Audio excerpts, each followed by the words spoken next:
ওনার হার্টে যে ব্লকেজ আছে সেটা ইমিডিয়েট অপারেশন করা দরকার। আর এই কন্ডিশনে পেশেন্টকে কোনোভাবেই জেলে নিয়ে গিয়ে রাখা সম্ভব নয়।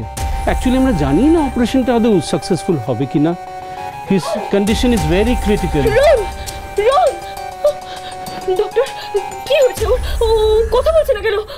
আপনি? আমি ওনার ওয়াইফ। আপনি আমাকে বলতে পারেন, বলুন না। ও তো সুস্থ ছিল, কি হলো ওনার? দেখুন ম্যাডাম, ওনার কেস হিস্ট্রি বলছে বিগত কয়েক মাস ধরে ওনার খুব মেন্টাল স্ট্রেস গেছে, সেই কারণেই হয়তো এই কন্ডিশন ওনার। ডক্টর, সব ঠিক হয়ে যাবে তো? মানে ও ঠিক হয়ে যাবে তো? আই এম সরি ম্যাম, আমাদের তরফ থেকে আমরা সব রকম চেষ্টা করব, কিন্তু সব তো আমাদের হাতে নেই, তাই না? Let's hope for the best. দাদা ভাই, কি বলছো ডক্টর? রনকে আমরা বেস্ট জায়গায় ট্রিটমেন্ট করবো, কিছু হবে না বল? শোন, আমার কথাটা শুন বোন। দেখ, রনদা এখন জেল কাস্টাডিতে আছে, তো দেয়ার আর সাম রেস্ট্রিকশনস। আমরা চাইলে সব কিছু করতে পারবো না। কি বলছিস কি তুই? রন, রন, রন, তুমি ঠিক আছো তো? রন, কথা বল।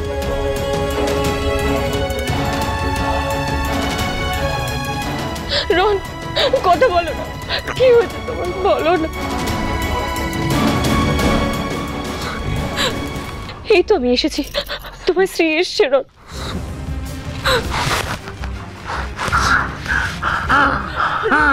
আমি তোমাকে এইভাবে দেখতে পাচ্ছি না। রন, তুমি প্লিজ তাড়াতাড়ি সুস্থ হয়ে ওঠো। রন, আমি আর বাঁচবো না। এখন আমায় শেষ করে দিল শ্রী। আমাদের একসঙ্গে থাকা হলো না। সব ঠিক হয়ে যাবে, দেখবে। তুমি তাড়াতাড়ি সুস্থ হয়ে উঠবে, কিচ্ছু হবে না তোমাকে। আমরা একসঙ্গে যে স্বপ্ন দেখেছিলাম, সেই স্বপ্ন পূরণ হলো না। বেগম সব শেষ করে দিল। আমি শ্রী, অবশ্য এই অপমানের বোঝা মাথায় নিয়ে বেঁচে থেকেই বাকি লাভ, আমার মরে যাওয়াই ভালো। এরকম বলো না। কি হলো?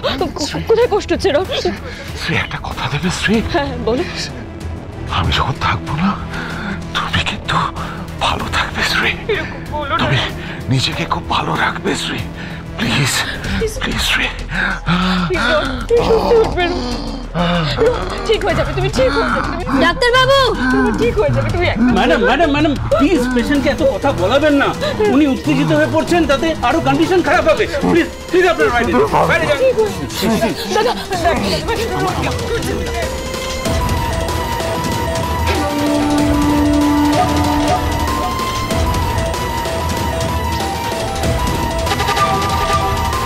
দেখতে পাচ্ছিস না রনের কি অবস্থা? ম্যাডাম, আপনি চান তো উনি সুস্থ হয়ে উঠুক? আপনারা প্লিজ যান, যা যা ইনফরমেশন দেওয়ার আমরা দিয়ে দেবো। প্লিজ প্লিজ যান। আমরা যাবো না, রনের কাছে যাবো। আমার কথা শুন, আমার সাথে কি? এক্সকিউজ মি, রানা রয় চৌধুরী হসপিটাল অ্যাডমিটেড আছে। কোন কেবিনে বা কোন রুমে আছে বলতে পারবেন? কখন অ্যাডমিট হয়েছেন উনি? আপনারা ওনার সাথে কথা বলে নিন, উনি কাল রাতে এই পেশেন্টের দায়িত্বে ছিলেন। সিস্টার বলছি, আপনার সঙ্গে একটু দরকার ছিল। হ্যাঁ বলুন। রানা রায় চৌধুরী যিনি এখানে ভর্তি রয়েছেন, ওনার অবস্থা ঠিক কতটা ক্রিটিক্যাল সেটা কি বলা যাবে?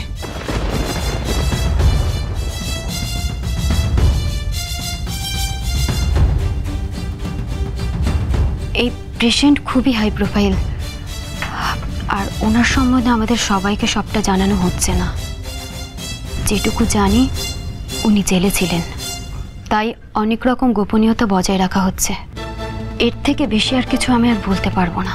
রানা রয় চৌধুরী শরীরটা কেমন আছে আমাদের জানা দরকার।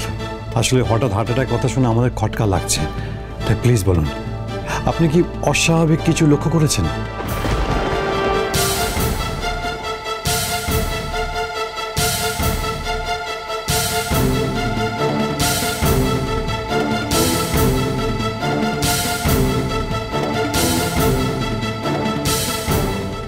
জানি রানা রায় চৌধুরী ঠিক কতটা ভয়ানক, আর এই অসুস্থতার ছুতো করে যদিও আবার অন্যায় করার চেষ্টা করে, আমি সেটা কখনো মেনে নেব না।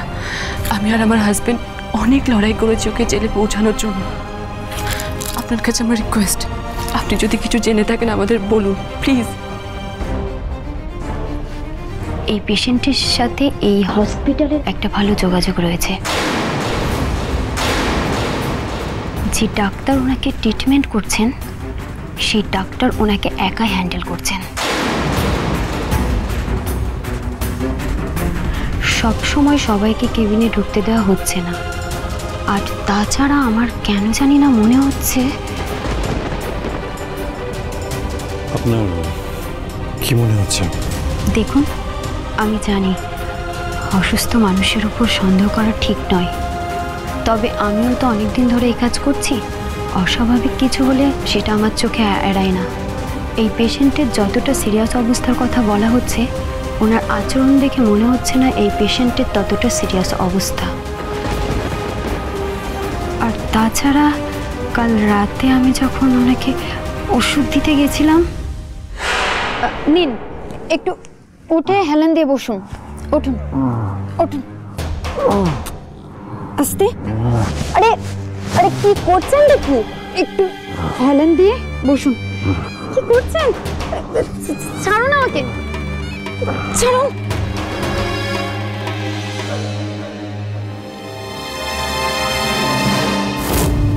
ছাড়ো।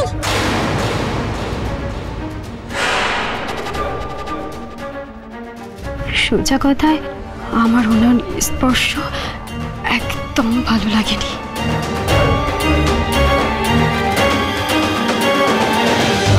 এই ইনফরমেশনটা আমাদের খুব প্রয়োজন ছিল।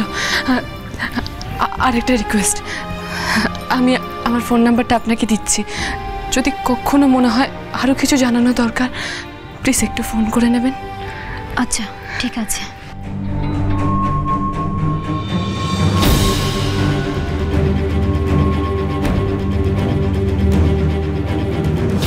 Thank you.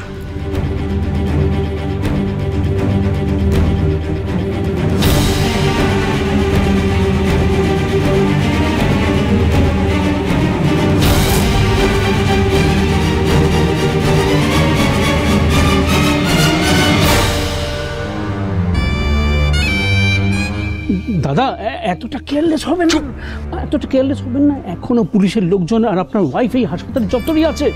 তোর মশাই থামুন তা, ওকে যাচ্ছে তখন থেকে মাথা খারাপ হয়ে গেল। সারাদিন রুগী সেজে শুয়ে আছে এখানে হার্ট অ্যাটাকের অ্যাক্টিং করে। একে পুলিশের নজরদারি, তারপরে আমার স্ত্রীর ঘনঘনানি। আরে মশাই, ওদের যদি হ্যান্ডেল না করতে পারেন, এতগুলো টাকা আপনাকে দিলাম কেন? দাদা বি কেয়ারফুল, দাদা B You just shut up! দাদা এরকম করবেন না প্লিজ। আমাকে এখন অনেক কিছু করতে হবে ডাক্তার বাবু, অনেক কিছু করা বাকি। ওই স্ত্রীর দ্বারা কিছু হবে না, যা করার আমাকেই করতে হবে।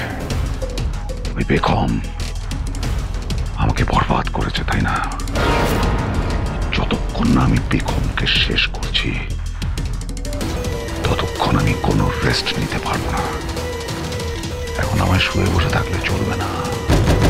এত কিছু, এই রোগী সেজে থাকা, এত প্ল্যানিং, হসপিটালে আসা, জেল থেকে বেরোনোর জন্যই তো।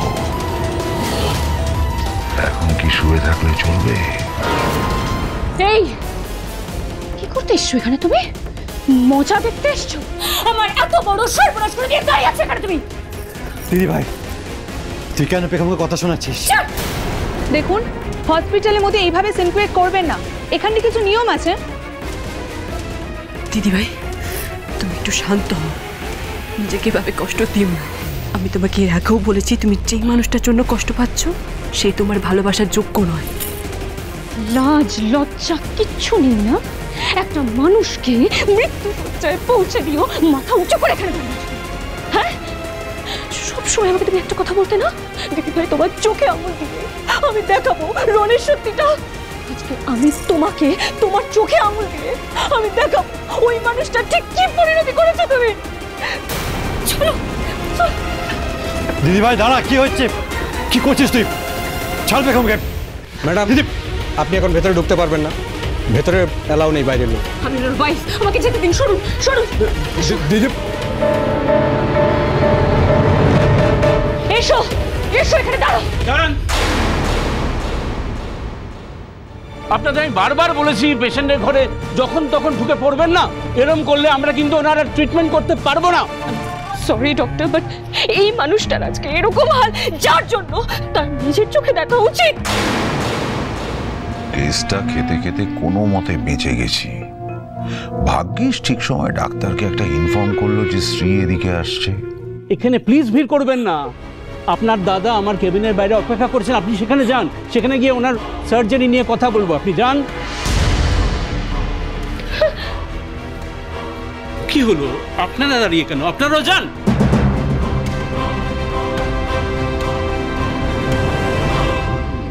দেখুন, এই লোকটাকে দেখে কিছু বোঝা যাবে না। এখন বাড়ি চলো, এটা নিয়ে পরে ভাবা হবে। চলো।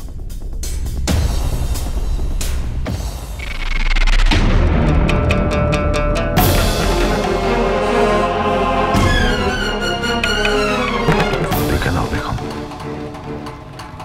মন ভরে দেখে নাও মাই লিটল প্রিন্সেস। এরপর আমি যখন তোমায় দেখা দেব, তোমার দিন ঘনিয়ে আসবে, সেটাই হবে তোমার জীবনের শেষ দিন, লাস্ট ডে। একবার যখন মুক্তির স্বাদ পেয়েছি, তখন ভালো করে মুক্তির স্বাদটা নিতে দিন। আমি হসপিটাল থেকে বলছিলাম। হ্যাঁ হ্যাঁ বলুন। লোকটা একদম ঠিক আছে। শুধু তাই নয়, লোকটা বাইরে বেরোবার জন্য পোশাক বদলাতেও শুরু করেছে দেখলাম।